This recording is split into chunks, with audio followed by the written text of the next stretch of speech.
এনেদৰে আপোনালোকেও চাগে তালৰ পিঠা বনাই খাইছে নহয়নে? আৰু ভাদ মাহত তালৰ পিঠা খাব লাগে বুলি মা দেউতাহঁতে কয়। আৰু ৰাতিপুৱাই মই চাউল অকণমান তিয়াই থলোঁ। এওঁ আনিলে বজাৰৰ পৰা এটা তাল।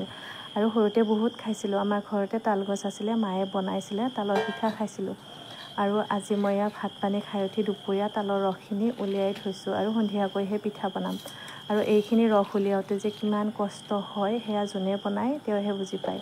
আৰু আমি সৰু এটা ভিডিঅ'তে গোটেইখিনি দেখুৱাব লগা হয় নহয়নে? সেয়া মই তালৰ ৰসখিনি উলিয়ালোঁ, সন্ধিয়াকৈ এয়া মই পিঠা বনাব ওলালোঁ। চাউলখিনি মিক্সিতে খুন্দি ল'লোঁ, লগতে চুজিও লাগিব, অকণমান চুজি দিলোঁ, চেনি দিলোঁ সোৱাদ অনুযায়ী। তাৰপাছত তালৰ ৰসখিনিৰে এনেদৰে বেটাৰ বনাই ল'লোঁ। অকণমান ছ'ডা দিলোঁ, তাৰপাছতে সোৱাদটো বেলেঞ্চ ৰাখিবলৈ অকণমান নিমখ দিলোঁ।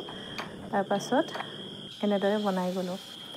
পিঠাকেইটা কিন্তু খুব ধুনীয়া হৈছে দেখাত আৰু খাবলৈও বহুত সোৱাদ হয়।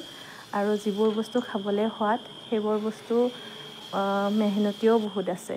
গতিকে এতিয়া ৰঙা চাহ বনাই পিঠাকেইটা এয়া খুব ধুনীয়া হৈছে। ছোৱালীক প্ৰথমে খাব দিলোঁ, তাৰপাছত গাখীৰৰ চাহ বনালোঁ, এওঁ আৰু মই খালোঁ। ভিডিঅ'টো ইমানেই আছিলে, কেনেকুৱা পালে জনাব। আজিলৈ বাই।